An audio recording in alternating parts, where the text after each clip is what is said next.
Yo, what's going on guys? Arekkz here, welcome back to another Destiny 2 video. I appreciate it's been a little while since my last one, but today Bungie had their reveal stream for the upcoming Warmind DLC, slated to launch on May 8th. And I wanted to take a moment to wrap up everything they spoke about and talk about some of the content coming in the next DLC expansion. However, before I get started, I want to set expectations. I haven't really played much Destiny 2 in the past couple of months. Monster Hunter World launched, and since Monster Hunter is one of my all-time favourite game series, I've been more than happy playing that day in, day out, and that's not going to change. I mean, in truth, I could quite happily carry on playing to no end. But Destiny is still a game, a series that I'm invested in, and I also know that a lot of you guys on this channel are Destiny fans. I took a break for a while because, quite frankly, Destiny 2 didn't offer me anything. There wasn't really anything to keep me coming back, and there's no denying that there were some significant steps backwards in Destiny 2. However, all of that aside, I still stay up to date on all the latest news and all the updates because ultimately, I see every new DLC, every expansion, as a chance to fix things, change things, and do things better. Sure, Curse of Osiris might not have been the best expansion, and I also don't expect Warmind to be a Taken King style shakeup that we're all hoping for. For that, we're still likely going to have to wait until September. However, I was watching the Bungie reveal stream today, and honestly, for the first time since Destiny 2 launched, I was genuinely excited about a few of the new additions. Some of the guns, the armor, the loot, and even the activity. So it's for sure an update I'll be jumping back into to see exactly what it has to offer. And with that in mind, whether you're like me and took a break from Destiny 2 for a while, or whether you've been playing it every single day, then let's take a moment to chat about the content shown during today's stream. Of course, if you do enjoy this video, then a like would be super appreciated, and be sure to comment down below and let me know if you guys have any particular highlights from the stuff shown today. Now, to begin with, let's start with a basic overview. Warmind launches on May 8th, and as you've come to expect, the update will introduce a new explorable location, a new campaign, new Crucible maps, gear and weapons to earn, a new raid lair, and also a new endgame activity called Escalation Protocol. In this update, we'll be heading back to Mars, but not the same area we explored in Destiny 1. Instead, we're heading to a location called Hela's Basin in and around the polar ice caps. Rasputin has awoken, and in doing so, he set off a chain of events. Satellites are raining down out the sky, and the polar ice caps are melting, and this results in a time capsule being uncovered, Clovis Bray. In this expansion, we'll meet Anna Bray. She'll be our point of contact throughout the campaign, and our vendor. And the enemy this time around are a new type of hive, the Frozen Hive. Now, yes, this is the one point where I'm like, not the Hive again. I personally hate the Hive. I've always hated the Hive. However, at this stage, we've only seen a few basic enemy types, so I'm unsure whether there will be any more enemies we have yet to encounter, or whether this will just be a Hive expansion. That much I don't know, but for the time being, let's put that to one side. One of the main activities they're introducing this time around is Escalation Protocols. This is an endgame activity that is designed to be cyclical, ritualistic, essentially something that you can keep coming back to week in, week out.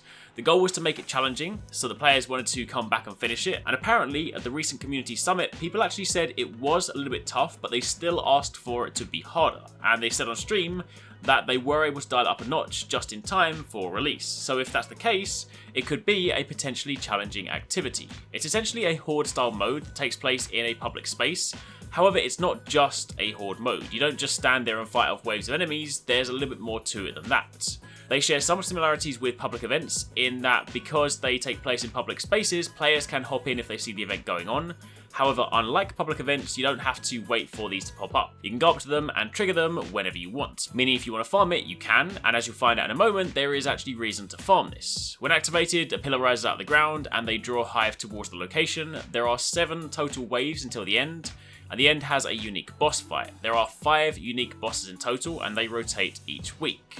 Furthermore, each of those bosses has a unique boss drop, an item that you can only get from that particular boss. And that was the first point during the stream that I was like, okay, I'm listening now. See, one of my biggest gripes with Destiny up until this point was that a lot of the drops didn't really have much meaning. Sure, they looked different, but since the perks were so samey, there really wasn't anything rewarding about completing a set other than it matching.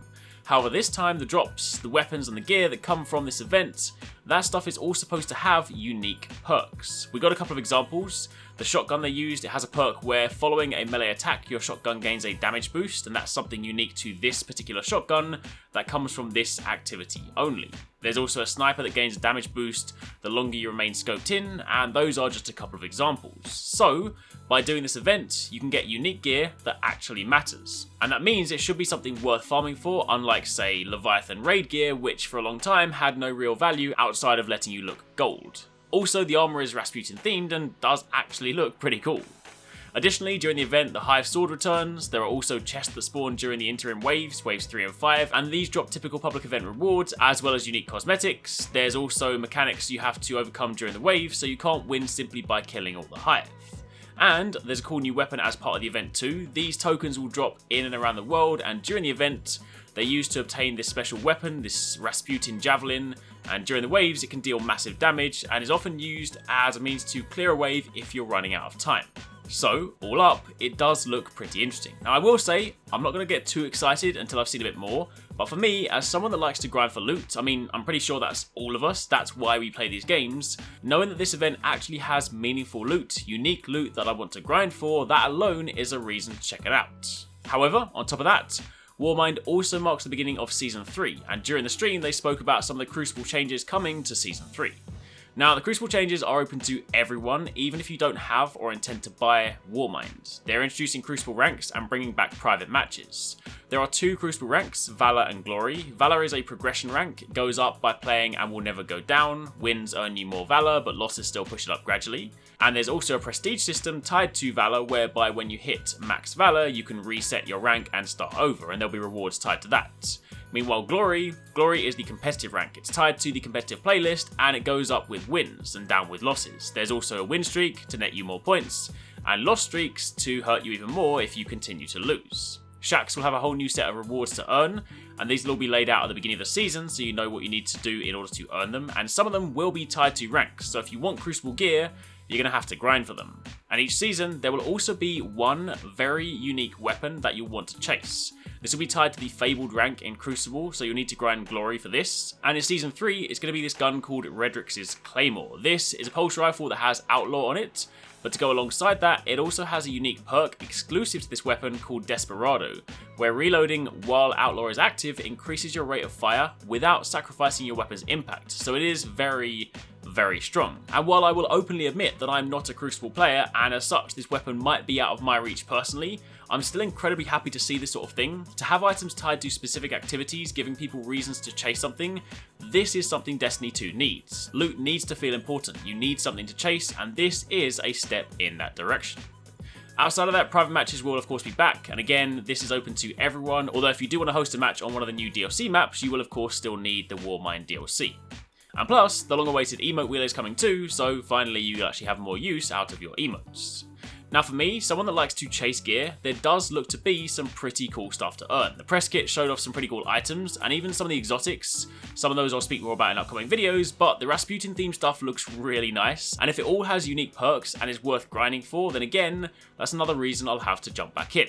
But for the time being, that's pretty much it. They ran a couple of Crucible matches to show off some of the exotic weapon changes, but I'm going to do a dedicated video on that tomorrow, talking about some of the exotic weapon reworks, so stay tuned for that. But in the meantime, let me know what you guys think in the comments down below, especially if you took a break from Destiny. Have you seen anything yet that makes you want to hop back in? Let me know down below. But until the next one, thank you for watching, take it easy, catch you next time, peace out.